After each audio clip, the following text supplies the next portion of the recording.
അതിരപ്പള്ളിയിൽ കാട്ടാനാക്രമണത്തിൽ 2 പേർ കൊല്ലപ്പെട്ടു. വാഴച്ചാൽ ശാസ്തപർവം ഊരിലെ സതീഷും അംബികയുമാണ് മരിച്ചത്. വനവിഭവം ശേഖരിക്കാൻ വഞ്ചിക്കടവിൽ കുടിൽ കെട്ടി താമസിക്കുകയായിരുന്നു ഇവർ. വൈകുന്നേരമാണ് സംഭവം. 7 മണിയായപ്പോഴാണ് സംഭവം. എന്നിട്ട് പിന്നെ ഞങ്ങൾ ആന വന്ന് ഞങ്ങൾ കണ്ടില്ല. രാത്രി തീ കത്തിച്ചിട്ടു. പിന്നെ രാത്രി ചെറിയ മഴ ഉണ്ടായല്ലോ, അത് തീ കെട്ടുപോയി. പിന്നെ ഞങ്ങൾ ഞാനിതിൽ നീന്തി ഓടി അവിടെ ചെന്നു. അപ്പോഴത്തേക്കും കൊച്ച് ഇതിൽ നീന്തി അപ്പുറത്തേക്ക് ചെന്നു. അക്കരെ നിന്ന് വിളിച്ചപ്പോഴാണ് ഞാൻ ഇവിടുന്ന് നീന്തി അങ്ങോട്ട് പോകാൻ. അപ്പൊ ഇവര് 2 ആളും ഇവിടെ ഉണ്ടായി. എന്നിട്ട് ആന വന്നിട്ടാണ് ഉപദ്രവിച്ചത്. വേറെ ആരൊക്കെ ആൾക്കാര്? ഒന്ന് സതീശൻ, ഈ കിടക്കുന്ന ആള് സതീശൻ, രമ്യയുടെ കെട്ടിയവൻ. പെണ്ണ് അവിടെ നിൽക്കുന്നുണ്ട്. എന്റെ പെണ്ണ് അവിടെ കിടക്കുന്നുണ്ട്. ആളുടെ പേര് അമ്പിക. ആളും മരിച്ചു. 2 ദിവസത്തിനിടെ 3 പേരാണ് അതിരപ്പള്ളിയിൽ കാട്ടാനാക്രമണത്തിൽ കൊല്ലപ്പെട്ടത്. പ്രദേശത്ത് കാട്ടാന ശല്യം വർദ്ധിച്ചു വരികയാണ് എന്ന് പഞ്ചായത്ത് അംഗം KK റിജേഷ് പറഞ്ഞു. സംഭവത്തിൽ ചീഫ് ഫോറസ്റ്റ് കൺസർവേറ്ററോട് റിപ്പോർട്ട് തേടിയതായി വനമന്ത്രി AK ശശീന്ദ്രൻ പ്രതികരിച്ചു.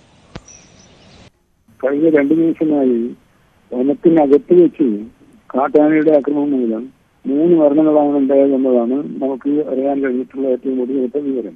ഇതിൽ ഒരാൾ കഴിഞ്ഞ 2 ദിവസം മുമ്പാണെങ്കിൽ മറ്റ് 2 പേർ ഇന്നലെ രാത്രിയോ ഇന്ന് പുലർച്ചെയാണ് അത്തരം ആക്രമണത്തിന് വിധേയമായി കൊല്ലപ്പെട്ടത്.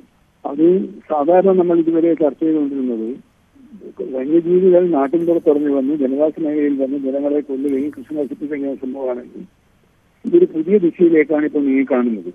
ഒരു തരത്തിലായാലും വന്യജീവികൾ കാടിനെ ആശ്രയിച്ചു കഴിയുന്ന ആദിവാസി കുടുംബങ്ങളുടെ നേരെ ഉണ്ടാകുന്ന ഇത്തരം അക്രമങ്ങളെ ലഘുവായിട്ടല്ല ഞങ്ങൾ കാണുന്നത്, ഗൗരവത്തിൽ തന്നെയാണ് കാണുന്നത്. എന്താണ് അവിടെ ഉണ്ടായിട്ടുള്ളതെന്ന് സംബന്ധിച്ച സമഗ്രമായ റിപ്പോർട്ട് തയ്യാറാക്കുന്നതിന് മുമ്പ് തന്നെ അടിയന്തര റിപ്പോർട്ട് ഇന്ന് തന്നെ നൽകണമെന്നും CCF-നോട് ആവശ്യപ്പെട്ടിട്ടുണ്ട്. അത് ഗൗരവത്തിൽ കാണേണ്ട ഒരു പ്രശ്നമായിട്ട് തന്നെയാണ് ഞാൻ ഇപ്പോൾ നോക്കിക്കാണുന്നത്. കാട്ടാന പ്രശ്നം സർക്കാർ ഗൗരവത്തിലെടുക്കുന്നില്ല എന്നും സംഭവ സ്ഥലം സന്ദർശിക്കുമെന്നും ബെന്നി ബെഹനാൻ MP പറഞ്ഞു. വാർത്തയുടെ വിശദാംശങ്ങളുമായി ഡാനി ഇപ്പോൾ ആണ് ചേരുന്നത്. ഡാനി, ഇന്നലെ ഇതേ സമയത്ത് ഏതാണ്ട് അതേ പ്രദേശത്ത് നിന്നുള്ള ഒരു മരണ വാർത്ത നമ്മൾ റിപ്പോർട്ട് ചെയ്യുന്നു. ഇന്നും 2 പേർ കൊല്ലപ്പെട്ടിരിക്കുന്നു കാട്ടാനക്കലിയിൽ എന്നുള്ളതാണ്. എന്താണ് സംഭവിച്ചത്? അഭിലാഷ്, ഇന്നലെ രാത്രിയാണ് ആ സംഭവം ഉണ്ടാകുന്നത്. വനവിഭവങ്ങൾ ശേഖരിക്കുക എന്ന സാധാരണഗതിയിൽ ഈ മേഖലയിലുള്ളവരെല്ലാം തന്നെ വനവിഭവങ്ങൾ ശേഖരിച്ചാണ് ജീവിക്കുന്നത്. അങ്ങനെ അടങ്ങുന്ന 4 അംഗ സംഘമാണ് ഇപ്പോൾ കാട്ടാനക്കൂട്ടത്തിന് പെട്ടത്. ഇവിടെ പിക്നിക് സ്പോട്ടിന് ഏതാണ്ട് വെള്ളച്ചാട്ടത്തിന്റെ ആ ഭാഗത്താണ് ഇവര് തമ്പടിച്ചിരുന്നത്. ടെന്റ് കെട്ടി അവരവിടെ കൂടുകയായിരുന്നു. ഇവിടെ വെച്ച് അവർ കാട്ടാനക്കൂട്ടത്തിലേക്ക് മുന്നിലേക്ക് പെടുകയായിരുന്നു എന്നാണ് ഒടുവിൽ അറിയാനായിട്ട് സാധിക്കുന്നത്. അവർ ചിതറി ഓടുന്നു, എങ്ങനെയും രക്ഷപ്പെടുക എന്ന രീതിയിൽ തന്നെ ചിതറി ഓടുന്നു. പക്ഷേ പിറ്റേന്ന് ഇന്ന് പുലർച്ചെയാണ് ഈ രീതിയിലുള്ള ഒരു തിരച്ചിൽ പൂർണ്ണ ഇതിലെത്തിയത്. അപ്പോഴാണ് 2 പേരുടെ മൃതദേഹങ്ങൾ കണ്ടെത്തിയത്. അതിൽ ഒരാൾക്ക് പരിക്കുള്ളത് വെള്ളത്തിൽ, അതായത് പുഴയിൽ വീണ് ഉള്ള ഒരു പരിക്ക് സാരമായ ക്ഷതങ്ങളാണ് എന്നാണ് പ്രാഥമികമായി അവിടെ നിന്ന് ലഭിക്കുന്ന വിവരം. 2ാമത്തെ ആളെ ആന ആക്രമിച്ചിട്ടുണ്ട് എന്നാണ് ആ പരിക്കുകളുടെ സ്വഭാവം കണ്ട് പരിസരവാസികൾ തന്നെ പറയുകയും ചെയ്യുന്നത്. അങ്ങനെ 2 പേരുടെ മരണം ഈ ഒരു സാഹചര്യത്തിൽ സ്ഥിരീകരിച്ചിരിക്കുന്നു. മറ്റു 2 പേർക്ക് സാരമായ പരിക്കുകളുമുണ്ട് എന്നാണ് ലഭിക്കുന്ന വിവരം. മൃതദേഹങ്ങൾ മാറ്റുന്നതിന് വേണ്ടിയുള്ള നടപടികളെല്ലാം അത് പുരോഗമിക്കുകയാണ്. ഏതായാലും ഈ മേഖലയിൽ തുടർച്ചയായി ഉണ്ടാവുന്ന മരണമാണ്, ഈ ആക്രമണത്തിൽ തുടർച്ചയായി ഉണ്ടാവുന്ന മരണമാണ് ഉണ്ടാവുന്നത്. കഴിഞ്ഞ ദിവസം സെബാസ്റ്റ്യൻ എന്നൊരാൾ കൂടി മരണമടഞ്ഞിരുന്നു. 20-കാരനായ ആൾ അടിച്ചിൽ സ്വദേശി ആണ്. അടിച്ചിൽ ഉന്നതി എന്ന് പറയുന്ന പ്രദേശക്കാരനാണ്. ഇവരും വനവിഭവങ്ങൾ ശേഖരിക്കുന്നതിന് വേണ്ടി കാടിനകത്തേക്ക് പോയതാണ്. 3 അംഗ സംഘമായിരുന്നു അത് ഉണ്ടായിരുന്നത്.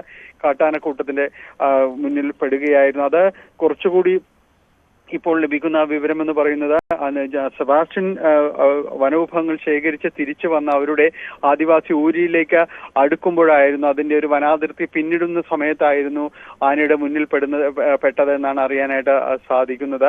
ഗുരുതരമായി തന്നെ പരിക്കുപറ്റി സംഭവ സ്ഥലത്ത് വെച്ച് തന്നെ സെബാസ്റ്റ്യൻ മരിക്കുകയും ചെയ്തു. ഇന്നലെ സംഭവിച്ച, അതായത് ഇപ്പോൾ സംഭവിച്ചിരിക്കുന്ന ഈ 2 മരണങ്ങൾ കൂടിയാവുന്നതോടെ വല്ലാതെ ഒരു ഭയഭീതിയിൽ തന്നെയാണ് ഈ മേഖലയിലുള്ളവരെല്ലാം എല്ലാവരും തന്നെയുള്ളത്. ആദിവാസി ഊരുകളിലുള്ളവരുടെ ഉപജീവന മാർഗം തന്നെ വനവിഭവങ്ങൾ ശേഖരിക്കുക എന്നത് തന്നെയാണ്. അവർക്ക് മറ്റ് വഴികളോ ഒന്നും തന്നെ ഇല്ല. അതുകൊണ്ട് മറ്റൊന്നിനെ കുറിച്ചും അവർക്ക് ആലോചിക്കാൻ കൂടി കഴിയുകയില്ല. ഇനിയിപ്പോൾ അടിയന്തര നടപടികളിലേക്ക് നീങ്ങുക എന്നത് മാത്രമാണ് മുന്നിലുള്ളത്. ഇതിലിപ്പോൾ വനമന്ത്രി അടക്കം ഇതിൽ റിപ്പോർട്ട് തേടിയിട്ടുണ്ട്. ഏതായാലും വരും മണിക്കൂറുകളിൽ ഇതിന്റെ ഒരു കൂടുതൽ വിശദാംശങ്ങളിലേക്ക് എത്താനായിട്ട് സാധിക്കുകയും. തീർച്ചയായും ഡാനി സൂചിപ്പിക്കുന്ന പോലെ 24 മണിക്കൂറിനിടെയാണ് ഒരേ പ്രദേശത്ത് നിന്ന് 3 മരണങ്ങൾ റിപ്പോർട്ട് ചെയ്യപ്പെടുന്നത്. ഇതിലെടുത്ത് പറയേണ്ടത് ഇതിപ്പോൾ ജനവാസ മേഖലയിലേക്ക് കാട്ടാന ഇറങ്ങി വന്നിട്ടുള്ള ഒരു ആക്രമണം അല്ല. കഴിഞ്ഞ ദിവസത്തെ മരണവും ആ നിലയിൽ തന്നെയാണ്. അതായത് കാടിനുള്ളിൽ വനവിഭവങ്ങൾ ശേഖരിക്കാൻ പോകുന്നവർ ആണ് ആക്രമണത്തിന് ഇരയാകുന്നത് എന്നുള്ളതാണ്. ഇതിപ്പോൾ മനസ്സിലാക്കുന്നത് ഇവർ സംഘമായി വനവിഭവം ശേഖരിക്കാൻ പോയവർ എന്നല്ലേ? അങ്ങനെയാണ് അഭിലാഷ അറിയാനായിട്ട് സാധിക്കുന്നത്. ഒരു 4 അംഗ സംഘമായിരുന്നു എന്നാണ് അറിയാനായിട്ട് അവിടെ നിന്നുള്ള വിവരങ്ങൾ അറിയുന്നത്. ആ രീതിയിൽ തന്നെയാണ് ഇവര് അവിടെ ഒരു ടെന്റ് ആ രീതിയിൽ ചെറിയ രീതിയിലുള്ള അവർക്ക് കഴിയുക. പുലർച്ചയോടുകൂടിയാണ് പലരും ഇത് അവിടെ നിന്ന് മടങ്ങുക അല്ലെങ്കിൽ ഈ വനവിഭവങ്ങൾ ശേഖരിക്കുന്ന അടക്കമുള്ള കാര്യങ്ങൾ പൂർത്തിയാക്കുകയും ചെയ്യുന്നത്. അപ്പോൾ അതിന് ഇടയിൽ വെച്ചാണ് ഈ സംഭവം നടന്നത്. അവർ ടെന്റിൽ ഉള്ള സമയത്തായിരുന്നു കാട്ടാനക്കൂട്ടം ഇവിടേക്ക് എത്തിയത്. അതിൽ ഒരു സംശയം എന്ന് പറയുന്നത് അവർക്ക് ഈ ഭക്ഷണം പാകം ചെയ്യുന്നതിന് ധാന്യങ്ങളടക്കമുള്ള കാര്യങ്ങൾ ഉണ്ടായിരുന്നു. ഒരുപക്ഷെ വളരെ പെട്ടെന്ന് മണം പിടിക്കുന്ന മൃഗങ്ങളിൽ പെട്ടതാണ് ആനയും എല്ലാം. അതുകൊണ്ട് ആ രീതിയിലേക്ക് ഇവർക്ക് അടുത്തേക്ക് വന്നതാണോ എന്നതടക്കമുള്ള കാര്യങ്ങൾ സംശയം നിലനിൽക്കുന്നുണ്ട്. ഒപ്പം ഈ മേഖല എന്ന് പറയുന്നത് ഒരു ആനത്താരെല്ലാം തന്നെ ഉൾപ്പെടുന്ന മന്ത്രി റവന്യൂ മന്ത്രി കെ രാജൻ ഇപ്പോൾ ടെലിഫോൺ ലൈനിലുണ്ട്. മിനിസ്റ്റർ 2 പേർ മരണപ്പെട്ടിരിക്കുന്നു. കഴിഞ്ഞ ദിവസവും ഏതാണ്ട് ഒരേ സ്ഥലത്ത് തന്നെയാണ് ഒരാൾ മരണപ്പെട്ടത് എന്നുള്ളതാണ്. ഇതിപ്പോൾ വനവിഭവങ്ങൾ ശേഖരിക്കാൻ പോയവർ ആണ് ആക്രമണത്തിന് ഇരയാക്കപ്പെട്ടത്. ഏത് തരത്തിലാണ് ഇത്തരം പ്രശ്നങ്ങളെ നമുക്ക് അഭിസംബോധന ചെയ്യാൻ പറ്റുക? ഇതൊരു വളരെ ദൗർഭാഗ്യകരവും സങ്കടകരവുമായിട്ടുള്ള ഒരു പ്രശ്നമാണ്. സാധാരണ ഇപ്പോ നമ്മുടെ മുമ്പിലുണ്ടായിരുന്ന ഈ പ്രദേശത്ത് തന്നെ അതിരപ്പള്ളി വാഴച്ചാൽ പ്രദേശത്ത് തന്നെ ഉണ്ടായിരുന്ന ഒരു പ്രധാനപ്പെട്ട പ്രശ്നം കാട്ടിൽ നിന്ന് ആന നാട്ടിലേക്ക് ഇറങ്ങി കൃഷിയും ആൾനാശവും ഉണ്ടാക്കുന്ന വിധത്തിൽ ഉയർന്നു വന്നിരുന്ന പ്രശ്നമായിരുന്നു. അത് പരിഹരിക്കാനുള്ള നടപടിക്രമങ്ങൾ സ്വീകരിച്ചു വരവെയാണ് ഇപ്പോൾ കാടിനകത്ത് കാട്ടുവിഭവങ്ങൾ ശേഖരിക്കാൻ പോയ ആദിവാസികൾ ഉൾപ്പെടെയുള്ള ആളുകൾ മരണപ്പെടുന്ന ഒരു സ്ഥിതി ഉണ്ടായത്. നിങ്ങൾ ശരിയാം വിധം പറഞ്ഞതുപോലെ മിനിസ്റ്റർ കേൾക്കാമെങ്കിൽ ഇത് സ്വാഭാവികമായും ഈ വനപ്രദേശത്തോട് ചേർന്ന് നിൽക്കുന്നവർ ആദിവാസി വിഭാഗത്തിലൊക്കെ പെടുന്നവർ ആണ്. അവർ വനത്തെ ആശ്രയിച്ചു കൂടിയാണ് ജീവിക്കുന്നത് എന്നതാണല്ലോ നമ്മുടെ പ്രതിസന്ധി.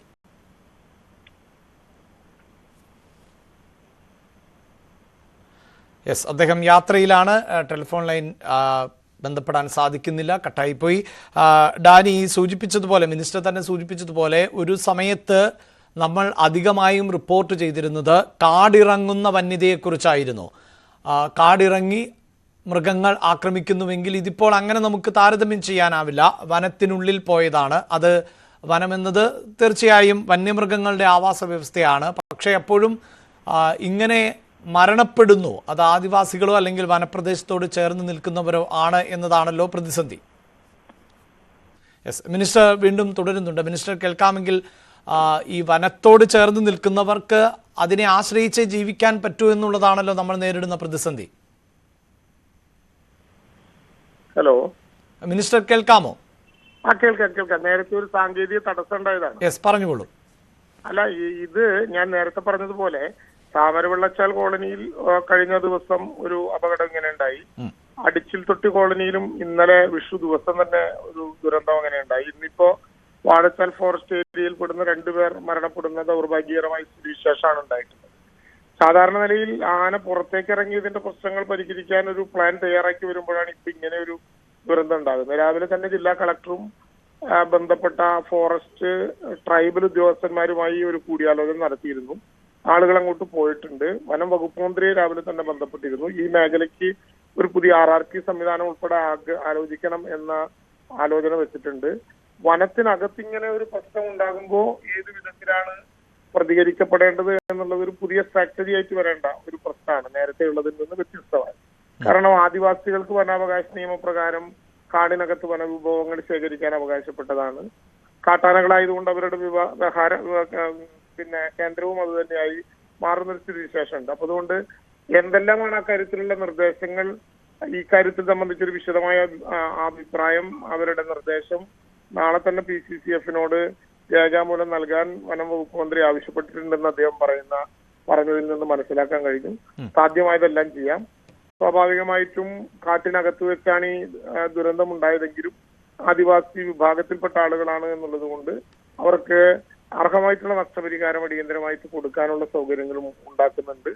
മരണപ്പെട്ടതിന് പകരമാകില്ലൊന്നും, എങ്കിലും സർക്കാരിന് ചെയ്യാവുന്ന പരമാവധി സഹായം അക്കാര്യത്തിൽ അടിയന്തരമായി വിതരണം ചെയ്യാനുള്ള സൗകര്യങ്ങളും ചെയ്തിട്ടുണ്ട്. ഞങ്ങളിവിടെ കേന്ദ്രീകരിച്ച് നിന്നുകൊണ്ട് ഇക്കാര്യം നേരിട്ട് പരിശോധിക്കുന്നുണ്ട്. അവിടെ കമ്മ്യൂണിക്കേഷൻ ചില പ്രശ്നങ്ങളുണ്ട്, അവിടെ നിന്ന് വിവരങ്ങൾ ലഭ്യമാകുന്നതിന്റെ ചില പ്രശ്നങ്ങളുണ്ട്. എങ്കിലും ഫോറസ്റ്റുകാർ അവിടെ പോയി അകത്ത് നിന്ന് ഉപയോഗിക്കാവുന്ന സാഹചര്യമൊക്കെ ഉപയോഗിച്ചുകൊണ്ട് എന്നെയും ജില്ലാ കളക്ടറെയും ബന്ധപ്പെടുന്നുണ്ട്. കാര്യങ്ങൾ തുടർന്ന് ആവശ്യമായ നടപടി സ്വീകരിക്കും. ഒപ്പം ഇവരെ സംബന്ധിച്ചിടത്തോളം ഇങ്ങനെയൊരു വനവിഭവ ശേഖരണത്തിൽ നിന്ന് അവരെ മാറ്റി നിർത്തുക എന്നത് സാധ്യവുമല്ല. അപ്പോൾ കൂടുതൽ പേര് ഇത്തരത്തിൽ അപകടത്തിലൊക്കെ പെടാതിരിക്കാൻ എന്തെങ്കിലും ആലോചനകൾ നടക്കുന്നുണ്ടോ? അല്ല, ഞാൻ പറഞ്ഞല്ലോ, സാധാരണ നിലയിൽ ആനകൾ പുറത്തു വരുന്നതിനെ സംബന്ധിച്ചിട്ടുള്ള ഒരു സ്ട്രാറ്റജിയാണ് വനം വകുപ്പ് തയ്യാറാക്കി വരുന്നത്. അതെ, കാടിനകത്താകുമ്പോ ഇവർക്ക് അവിടെ പിന്നെ വനവിഭവങ്ങൾ ശേഖരിക്കാൻ അധികാരമുള്ളതുപോലെ തന്നെ ആനകളുടെയും ഒരു താവളമായി ചില കേന്ദ്രങ്ങൾ മാറുന്നുണ്ട്. അപ്പോ ആദിവാസികൾ സാധാരണ നിലയിൽ നല്ല പരിചയമുള്ളത് കൊണ്ട് നമ്മൾ പോലും അത്തരം മേഖലകളിലേക്ക് പോകുമ്പോൾ, ഇപ്പൊ ഉദാഹരണത്തിന് വിഷുവിന്റെ തലേ ദിവസം അടിച്ചിൽ തൊട്ടി കോളനിയിൽ കളക്ടർ ഉണ്ടായിരുന്നു. ഏതാണ്ട് 9 മണി വരെ. അത് കഴിഞ്ഞതിന് ശേഷമാണ് അവിടെ നിന്ന് അദ്ദേഹം ഇങ്ങോട്ട് പോകുന്നത്. അവിടെ യാത്ര ചെയ്യുന്ന ആളുകൾക്ക് പോലും, ഞങ്ങൾക്ക് പുറത്തു നിന്നുള്ള ആളുകൾക്ക് പോലും വിവരം നൽകുകയും ആവശ്യമായിട്ടുള്ള മുൻകരുതൽ നൽകാനുള്ള സംവിധാനം ഉണ്ടാക്കുകയും ചെയ്യുന്ന ആദിവാസി വിഭാഗത്തിൽപ്പെട്ട ആളുകളാണ്. അപ്പൊ അവർക്ക് ഇങ്ങനെ ഒരു പ്രശ്നമുണ്ടായ സാഹചര്യത്തിൽ ട്രൈബൽ ഓഫീസറുമായി കൂടി ആലോചിച്ച് ഫോറസ്റ്റുകാരെയും കൂട്ടിയിരുത്തി അത്തരത്തിൽ കാടിനകത്ത് ഇത്തരം ദുരന്തം ഉണ്ടാകാതിരിക്കാനുള്ള സ്ട്രാറ്റജി എന്താണ് നമുക്ക് തീരുമാനിക്കേണ്ടി വരും. അതൊരു പുതിയ മിഷനാണ്. അക്കാര്യത്തിൽ ആവശ്യമായ നടപടി ഇരു വിഭാഗങ്ങളുമായി കൂടിയാലോചിച്ച് ചെയ്യും. ആദിവാസികളും അവരുടെ സഞ്ചാര പദവും ഒരു കാരണവശാലും അപകടം വരാത്ത വിധത്തിൽ നമുക്കൊരു പൊതുപരിപാടി തയ്യാറാക്കേണ്ടി വരും. യെസ്, വളരെ നന്ദി മിനിസ്റ്റർ, ഞങ്ങളോട് പ്രതികരിച്ചതിന്. റവന്യൂ മന്ത്രി ആണ് ഇപ്പോൾ സംസാരിച്ചത്. അദ്ദേഹം പറയുന്നത് ആദിവാസി വിഭാഗത്തിൽപ്പെട്ടവർ ഇവർ വനവിഭവങ്ങൾ ശേഖരിക്കാൻ കാട്ടിലേക്ക് പോകുമ്പോഴാണ് ഇത്തരം ആക്രമണങ്ങൾ ഉണ്ടാകുന്നത്.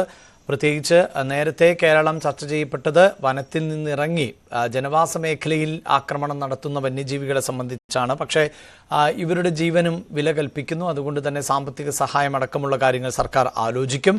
ഒപ്പം വനവിഭവങ്ങൾ ശേഖരിക്കാൻ പോകുന്ന ആദിവാസികളെ അപകടത്തിൽപ്പെടുന്നതിൽ നിന്ന് എങ്ങനെ ഒഴിവാക്കാം എന്നത് സംബന്ധിച്ച് അവരെ കൂടി ഉൾപ്പെടുത്തിക്കൊണ്ടുള്ള ചർച്ചകളടക്കം നടക്കും എന്നുള്ളതാണ് മന്ത്രിയുടെ ഭാഗത്ത് നിന്ന് ഉണ്ടായ പ്രതികരണം. ഡാനി ഇപ്പോൾ തുടരുന്നുണ്ട്. ഡാനി, 2 പേർ ആണ് മരണപ്പെട്ടത് എന്ന വിവരം ഇപ്പോൾ പുറത്തു വരുന്നത്.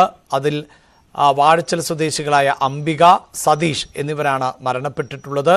മറ്റു ചിലരും ഈ സംഘത്തോടൊപ്പം ഉണ്ടായിരുന്നു എന്ന് പറയുന്നു. അവർ ചിതറിയോടി കാട്ടാനയുടെ ആക്രമണം ഉണ്ടാകുമ്പോൾ എന്ന് മനസ്സിലാക്കുന്നു. ഇവർ കുടിൽ കെട്ടി, അതായത് വനവിഭവങ്ങൾ ശേഖരിക്കുന്നതിന് വേണ്ടി ആ പ്രദേശത്ത് തന്നെ തമ്പടിച്ചിരുന്നവർ എന്നല്ലേ മനസ്സിലാക്കേണ്ടത്?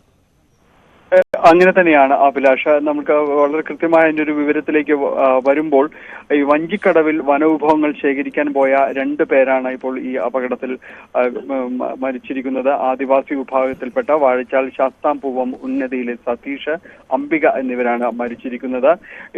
ഇവര് വഞ്ചിക്കടവിൽ താൽക്കാലിക കുടിൽ കെട്ടി അവിടെ താമസിക്കുകയായിരുന്നു. കുടുംബങ്ങൾക്കൊപ്പമാണ് ഇരുവരും ഉണ്ടായിരുന്നത്. ഇവർക്ക് നേരെയാണ്, ഇവരടങ്ങുന്ന സംഘത്തിന് നേരെയാണ് ഈ കാട്ടാനക്കൂട്ടം പാഞ്ഞടുക്കുന്നത്. അതിൽ എല്ലാവരും തന്നെ ചിതറി ഓടുന്നു. എന്നാൽ ഇവർ ഈ 2 പേരും ആനയുടെ മുന്നിൽ വീഴുകയായിരുന്നു എന്നാണ്. അംബികയുടെ മൃതദേഹം പുഴയിൽ നിന്നാണ് കണ്ടെടുത്തത്. സതീഷിന്റേത് പാറപ്പുറത്തു നിന്നാണ് കണ്ടെത്തിയത്. സതീഷിന് ആനയുടെ ആക്രമണത്തിൽ മാരകമായ രീതിയിൽ തന്നെ പരിക്ക് പറ്റിയിട്ടുണ്ട്. പിന്നീട് ഈ വിവരം അറിഞ്ഞ് എത്തിയവർ, ഒപ്പം തന്നെ വനവകുപ്പ് ഉദ്യോഗസ്ഥരടക്കമുള്ളവർ എത്തുന്ന ഇവരെ മറ്റുള്ളവരെ സുരക്ഷിത സ്ഥാനങ്ങളിലേക്ക് ഇതെല്ലാം തന്നെ മാറ്റുകയും ചെയ്തിട്ടുണ്ട്. എന്തായാലും ഈ ഒരു വിഷയം വലിയ രീതിയിൽ തന്നെ അവിടെ ആശങ്കകൾ സൃഷ്ടിക്കുന്നു എന്നതാണ്. കാരണം തൊട്ടു മുന്നേയുള്ള ദിവസമാണ് അടിച്ചിൽ തൊട്ടിയൂരിലെ തമ്പാന്റെ മകനായ സെബാസ്റ്റ്യൻ ആക്രമണത്തിൽ കൊല്ലപ്പെടുന്നത്. ഇതിന്റെ എല്ലാം ഒരു പൊതു സ്വഭാവം എന്ന് പറയുന്നത് വനവിഭവങ്ങൾ ശേഖരിക്കുന്നതിന് വേണ്ടി ഇവർ കാടിനുള്ളിലേക്ക് കയറിയവരാണ്. നേരത്തെ മന്ത്രി അടക്കം സൂചിപ്പിച്ചതുപോലെ മറ്റ് ഇവരുടെ ഒരു ഉപജീവന മാർഗമെല്ലാം തന്നെ ഇതാണ്. അപ്പോൾ ഇത്തരം കാര്യങ്ങളിൽ കാരണം ഈ രീതിയിലുള്ള ഒരു അപകടങ്ങൾ, ഈ രീതിയിലുള്ള ഒരു ആക്രമണങ്ങൾ, ഇതിൽ ഏത് രീതിയിലാണ് അതിനെ പ്രതിരോധിക്കുക എന്നതടക്കമുള്ള കാര്യങ്ങളിൽ വലിയ രീതിയിലുള്ള ചർച്ചകൾ അടക്കം വേണ്ടി വരുന്നു. ഇത് ഒരു സ്ഥലത്തെ മാത്രമല്ല, വന്യമൃഗങ്ങളുടെ ആക്രമണം നേരിടുന്ന എറണാകുളം ജില്ലയുടെ കിഴക്കൻ മേഖലയിൽ അടക്കമുള്ള ഇടങ്ങളെല്ലാം തന്നെയുണ്ട്.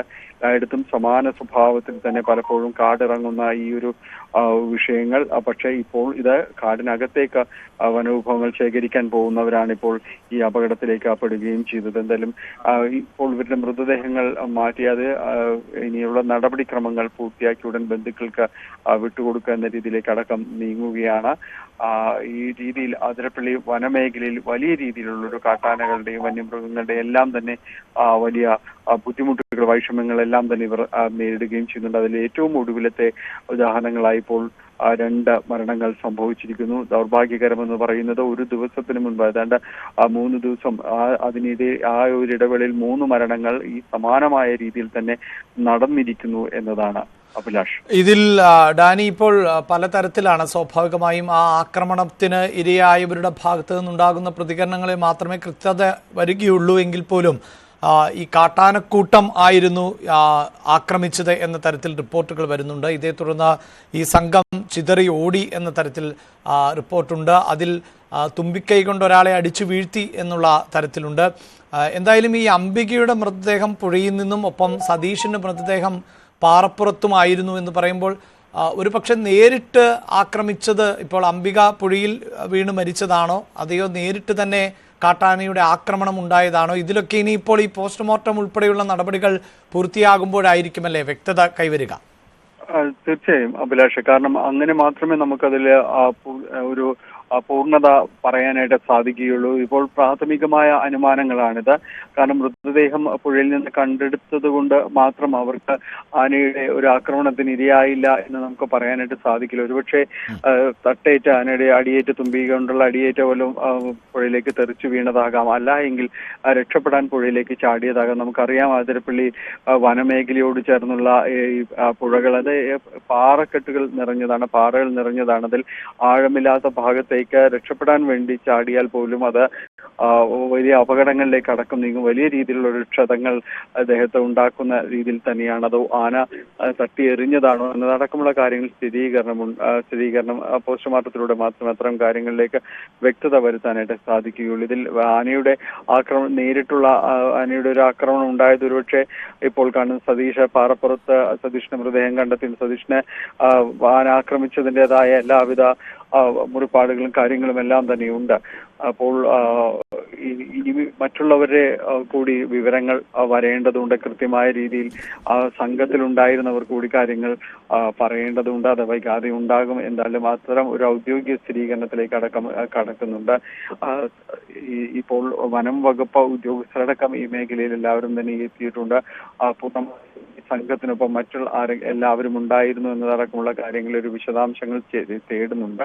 ഒപ്പം ഈ സമയത്താണ് കൂടുതലായി ഈ തേൻ അടക്കമുള്ള കാര്യങ്ങൾ ശേഖരിക്കാൻ പോകുന്നത്. അപ്പോൾ ഇവിടെ കൂടുതൽ സംഘങ്ങൾ ഉണ്ടായിരുന്നോ, ഇവർ 4 പേരടങ്ങുന്ന ഒരു സംഘം, അതിനൊപ്പം മറ്റാരെങ്കിലും ഉണ്ടായിരുന്നോ എന്നതടക്കമുള്ള കാര്യങ്ങളിൽ ഒരു വ്യക്തത വരുത്തേണ്ടതുണ്ട്. കാരണം അങ്ങനെ ഒരു പൂർണ്ണ വിവരങ്ങൾ കൈമാറിയിട്ട് വനത്തിലകത്തേക്ക് പോകുന്ന ഒരു ശീലമോ കാര്യങ്ങളോ ഒന്നും തന്നെ ഇല്ല. അവർക്ക് അവരുടെ ഉപജീവന മാർഗം ലക്ഷ്യമിട്ടുകൊണ്ട് തന്നെയാണ് അവർ ഈ രീതിയിലേക്കുള്ള കാര്യങ്ങളിൽ ഏർപ്പെടുകയും ചെയ്യും.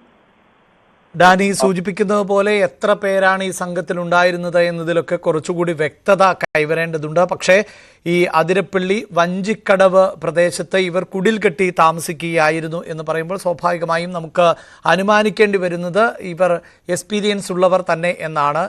ഇങ്ങനെ വനവിഭവം ശേഖരിച്ച് പരിചയസമ്പന്നരായിട്ടുള്ള ആളുകളായിരുന്നിരിക്കണം അവിടെ കുടിൽ കെട്ടിയിരുന്നത് എന്നാണ്. ഈ കുടിൽ കെട്ടി 2 or 3 കുടുംബങ്ങൾ ഒരുമിച്ചായിരുന്നു പാർത്തിരുന്നത് എന്ന് വേണം മനസ്സിലാക്കാൻ. അവിടേക്കാണ് രാത്രി കാട്ടാനയുടെ സംഘം എത്തിയത്, കാട്ടാനക്കൂട്ടം എത്തിയത് എന്നാണ് നമുക്ക് മനസ്സിലാക്കാൻ സാധിക്കുന്നത്. ഒരു പക്ഷേ ഈ ആക്രമണത്തിൽ നിന്ന് രക്ഷപ്പെട്ടവർ ആയിരിക്കും ഇതിനെ സംബന്ധിച്ച ഒരു വ്യക്തമായ ചിത്രം പങ്കുവെക്കുക. അതുവരെ നമുക്ക് ചില അനുമാനങ്ങളിലേക്ക് മാത്രം പോകാനേ സാധിക്കുകയുള്ളൂ. വലിയ അപകടം തന്നെയാണ് ഉണ്ടായിട്ടുള്ളത്. 24 മണിക്കൂറിനിടെ ഒരേ പ്രദേശത്ത് 3 പേർ മരണപ്പെടുന്ന സാഹചര്യം ആണ് ഉള്ളത്.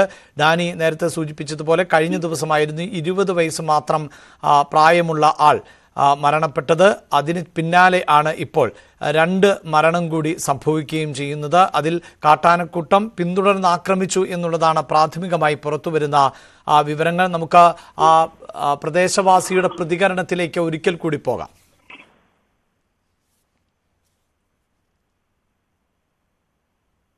വൈകുന്നേരമാണ് സംഭവം. ഒരു 7 മണിയായപ്പോഴാണ് സംഭവം. എന്നിട്ട് പിന്നെ ഞങ്ങൾ ആന വന്ന് ഞങ്ങൾ കണ്ടില്ല. രാത്രി തീ കത്തിച്ചിട്ടു. പിന്നെ രാത്രി ചെറിയ മഴ ഉണ്ടായല്ലോ, അത് തീ കെട്ടുപോയി. പിന്നെ ഞങ്ങൾ ഞാനിതില് നീന്തി ഓടി അവിടെ ചെന്നു. അപ്പോഴത്തേക്കും കൊച്ച് ഇതില് നീന്തി അപ്പുറത്ത് ചെന്നു. അക്കരെ നിന്ന് വിളിച്ചപ്പോഴാണ് ഞാൻ ഇവിടുന്ന് നീന്തി അങ്ങോട്ട് പോണത്. അപ്പൊ ഇവര് 2 ആളും ഇവിടെ ഉണ്ടായി. എന്നിട്ട് ആന വന്നിട്ടാണ് ഉപദ്രവിച്ച. വേറെ ആരൊക്കെയത് ആൾക്കാര്? ഒന്ന് സതീശൻ, ഈ കിടക്കുന്ന ആള് സതീശൻ, രമ്യയുടെ കെട്ടിയവൻ. പെണ്ണ് അവിടെ നിൽക്കുന്നുണ്ട്. എന്റെ പെണ്ണ് അവിടെ കിടക്കുന്നുണ്ട്. ആളുടെ പേര് അമ്പിയ. ആളും മരിച്ചു. ഇതാണ് ഈ സംഘത്തിലുണ്ടായിരുന്ന വ്യക്തി തന്നെയാണ് ഇത്തരത്തിലൊരു പ്രതികരണം നടത്തുന്നത്. അദ്ദേഹത്തിന്റെ വാക്കുകളിൽ നിന്ന് മനസ്സിലാക്കാൻ സാധിക്കുന്നത് രാത്രി നേരിയ മഴയുണ്ടായിരുന്നു. ആനയുടെ ശല്യം ഉണ്ടാകാതിരിക്കാൻ തീ കത്തിക്കുന്ന രീതിയുണ്ട്. തീയുണ്ടെങ്കിൽ അവിടേക്ക് സാധാരണ നിലയിൽ വന്യമൃഗങ്ങൾ എത്താറില്ല. എന്നാൽ മഴ പെയ്തതുകൊണ്ട് തന്നെ തീ കത്തിച്ചിരുന്നത് കെട്ടുപോയി എന്നാണ് പറയുന്നത്. സ്വാഭാവികമായും അങ്ങനെ കൂരിരുട്ട് ആണ്. അതുകൊണ്ട് തന്നെ എന്ത് സംഭവിച്ചു എന്ന് കൃത്യമായി അവർക്ക് ആ ഘട്ടത്തിൽ മനസ്സിലാക്കാനും സാധിക്കുന്നില്ല. ചിതറിയോടി എന്നുള്ളത് അദ്ദേഹത്തിന്റെ വാക്കുകളിൽ നിന്ന് വ്യക്തമാണ്. പഞ്ചായത്ത് പ്രസിഡന്റ് രജീഷിന്റെ പ്രതികരണം കൂടി കേൾക്കാം. 6:30-7 മണിയോട് സമയത്ത് വൈകിട്ട് സമയത്താണ് തേനെടുക്കാൻ ട്രൈബ്സ് കാട്ടിലേക്ക് പോവുക. അതിന്റെ ഭാഗമായിട്ട് ഒരു 6:30-7 മണി ആയിട്ടുണ്ടാവും. ഒരു സ്ഥിരം പോകുന്നൊരു വഴിയാണ്. ഇവിടെ ഒരു അങ്ങോട്ട് കടത്തുണ്ട്. നമ്മുടെ ആതിരപ്പള്ളിയിലൊരു പുഴേനെ ക്രോസ് ചെയ്യുന്ന കടത്തുണ്ട്. അതിന്റെ ഭാഗമായിട്ട് ഒരു ടെന്റ് ചെയ്തിട്ട് അതിന് ശേഷം ഈ തേനെടുക്കാൻ വേണ്ടി പോണ സമയത്താണ് ആനക്കൂട്ടം വരികയും അരിയൊക്കെ ഉണ്ട്. അരിയൊക്കെ എടുക്കാൻ വേണ്ടി അരിയൊക്കെ അവിടെ ഷെഡൊക്കെ നശിപ്പിച്ച് ഇട്ടുണ്ട്. അപ്പൊ 2 പേര് അതിൽ നിന്ന് നീന്തി രക്ഷപ്പെട്ടു. ഒരാൾക്ക് ചെറിയ പരിക്കുകളൊക്കെ ഉണ്ട്. ഒരാളെ ആന ആക്രമിച്ചിട്ടുണ്ട്. ഒരാള് വെള്ളത്തിലാണ് കിടക്കുന്നത്. സ്ത്രീയുടെ ശരീരം വെള്ളത്തിലായിരുന്നു. അപ്പൊ അത് ഒരുപക്ഷെ ആനനെ കണ്ട് പേടിച്ച് രക്ഷപ്പെടാൻ വേണ്ടി ചാടിയതായിരിക്കാം. ഒരാളെ ആന അടിച്ചിട്ടുണ്ട്. അപ്പോൾ വനശേഖരണമൊക്കെ ആയിട്ട് ബന്ധപ്പെട്ടിട്ട് അവർക്കിത് സ്വാഭാവികമായിട്ട് ആന വരുമ്പോൾ എന്ത് ചെയ്യണം എന്നതിനെ സംബന്ധിച്ചൊക്കെ വളരെ നന്നായിട്ട് അറിയുന്ന ആൾക്കാരാണ്. പക്ഷെ അവർ പ്രാക്ടീസ് ചെയ്യപ്പെട്ടിട്ടിപ്പോ ആനയുടെ അളവ് കുറവാണ്. ഇപ്പൊ നിലവിൽ അങ്ങനെയല്ല. ഇപ്പോ 1-2 ആന വരുമ്പോൾ എങ്ങനെ രക്ഷപ്പെടാം, കൂട്ടത്തോടെ ആന വരുമ്പോൾ എങ്ങനെ രക്ഷപ്പെടാന്നുള്ള പ്രശ്നം അവരുള്ളിലുണ്ട്. ഇപ്പൊ ഇന്നലെ വന്നാണ് കൂട്ടത്തോടുള്ള ആനയാണ്.